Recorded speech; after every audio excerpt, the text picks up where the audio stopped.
So I have been using this iPad 9 generation from quite some time now, and in fact this is one of my secondary iPads that I have been using from one of the longest time. My primary one is the one that is the M1 edition of the iPad Pro, the 11 inches one, but just because of a lot of things that I just do not like about the latest iPads, this is one device that keeps me surprising. So I just wanted to make this video to show to you guys that why I still like this iPad a lot. So let us just talk everything about in this video, and particularly I just want to start with the AI thing, because this is one thing that a lot of people would say that this thing, it does not come with any kind of AI features, no Apple Intelligence. So this particularly should be one device that is not a very good one in the terms of today's standards. And in fact I think so that you might be particularly wrong, because this is one device that is, I think so, blessed to not have any kind of Apple Intelligence features. Because hey, I have got a lot of Apple devices with Apple Intelligence features, and they just do not work particularly good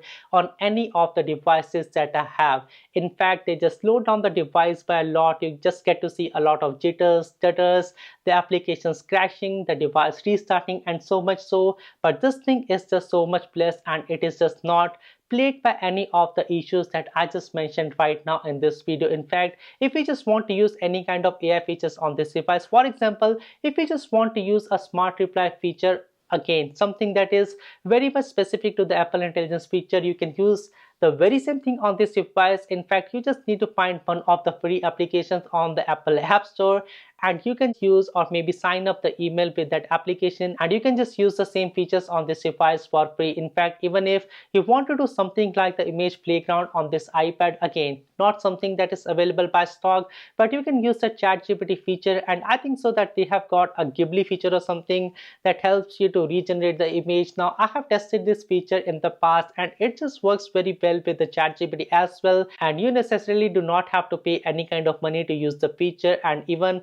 if you just do not want to use ChatGPT, there are some other tools as well, like the Pi platform and some other open source application as well. I think so that you just do not need to worry about the AI features on this device, and it is okay to not have the latest and greatest on the iPads, but you can do the very same thing. In fact, also you have got the Arc browser on this iPad as well, that also works particularly good. And again, it is better than having Safari, because you can just summarize everything with the help of the Arc browser. In fact, you can just ask the Arc browser to do a particular query, and it will just make a new web page out of the search. For example, if I just want to visit the best restaurants in Toronto downtown to visit in the summertime, it will just give me an entire web page of the restaurants that are being available at that time. And again, this is just one of the best use cases of using a browser, which this Arc browser, it does do particularly well. So yes, one thing that I just wanted to talk about in this video is that AI is not the limitation of this device, and that is one of the reasons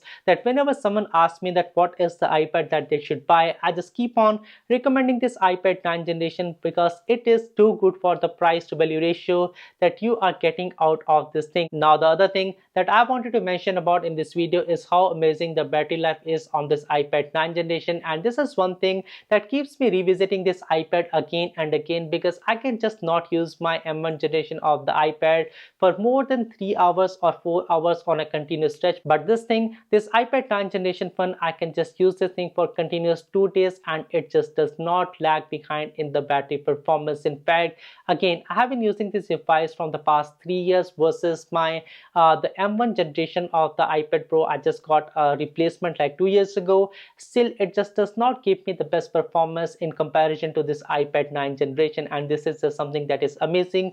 And the fact that why it does that is just because of that it has got a weaker A13 Bionic chip, which is again not a weaker one in my opinion, because I think so that even the M1 powered iPads are the ones that are very much, I would say, not power hungry, but they are just an overkill for a device of this size. And for the amount of applications and the types of things that you can do with these iPads, I think so that this A13 Bionic chip is the one that it can do in a very well manner, and at the same time maintaining the battery life on this thing as well. In fact, a lot of students who would just want to be in the education sector, I think so that this is just a blessing for them, because they just do not need to charge this thing again and again. And if you have got like 5 hours hours or 6 hours of classes in the morning, you can just use this thing and you are just good with the entire day of using this device. Now the other thing again is the performance on this device, and as I said, the performance is just not too bad. In fact, you can use a lot of applications like the coder application to be able to code. You can also combine it with the GitHub application as well. So for example, if you are a student and if you just want to learn to code, now what you can do is that you can use the coder application on this thing. You can just combine it with GitHub, and everything that you do at the school, you can just go back to your home, open your physical laptop or maybe the physical machine that you have got at home, and you can just continue to use the same code and keep on developing on the same code that you just started at your classroom, which is just amazing. At the same time, it is a very thin and portable and light device to be carrying into the school rather than having a full-blown laptop. So yes, I think so it does save a lot of space. And also this is one of the iPads that is one of the iconic designs, which means that it is much more stable and durable than the M1 generation of the iPad, which was also one thing that was impacted by this bend gate issue. Now I was traveling to India one time and I did break my M1 generation of the iPad, but carrying this thing over here anywhere around, I just did not see any kind of bends or crack on this iPad.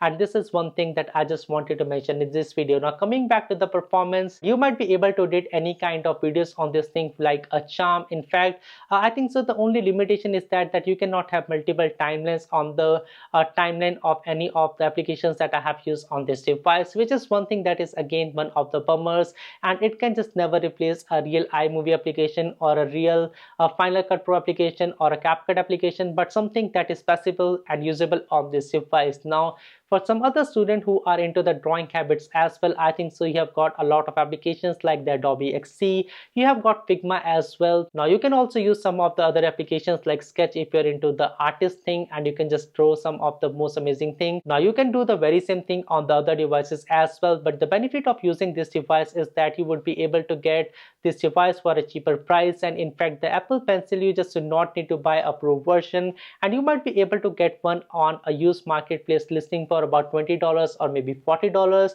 Or in fact, if you just do not even want to spend some extra money on this thing, like a lot of money, you can just spend like $5 or $6 on aliexpress.com, and you might be able to get a replica that would be able to do most of the things that you just want to do out of the Apple Pencil, which is again one of the points that I just wanted to mention. And again, a cheap thing, but a solution that is very much feasible in today's day and time. Now, one last thing that I wanted to mention about in this video is the display on this iPad. And again, this is not 120 Hz and this is not OLED either, but for the price that what you're getting this device for, I think so that it is just amazing to see that the quality of display on this thing is very much amazing. And in fact, I can just not notice a lot of difference between this device and my iPad Pro 11 inches one.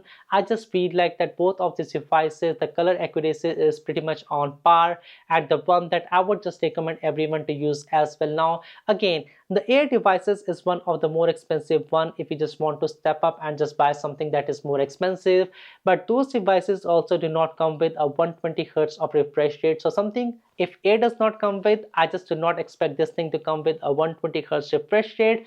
But one again thing that I just want to mention is that this is a very good display for watching any kind of YouTube videos or the Coursera courses or maybe the Udemy courses or maybe the YouTube video, and the brightness on this thing is not too bad as well. I'm not too sure, but I think so that it is around 350 to 450 nits of peak brightness. Again, if I'm wrong, just do not do any negative comment on this video, but this is how much it would be in terms of the brightness if I just have to guess in my video.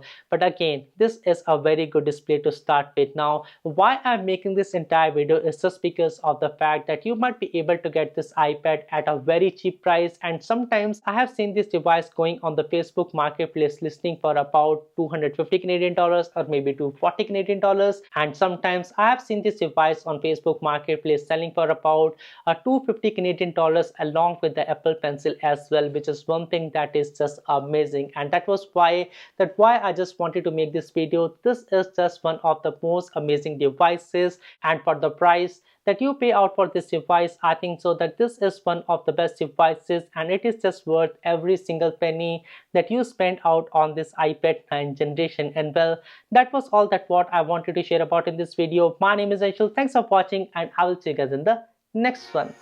Cheers.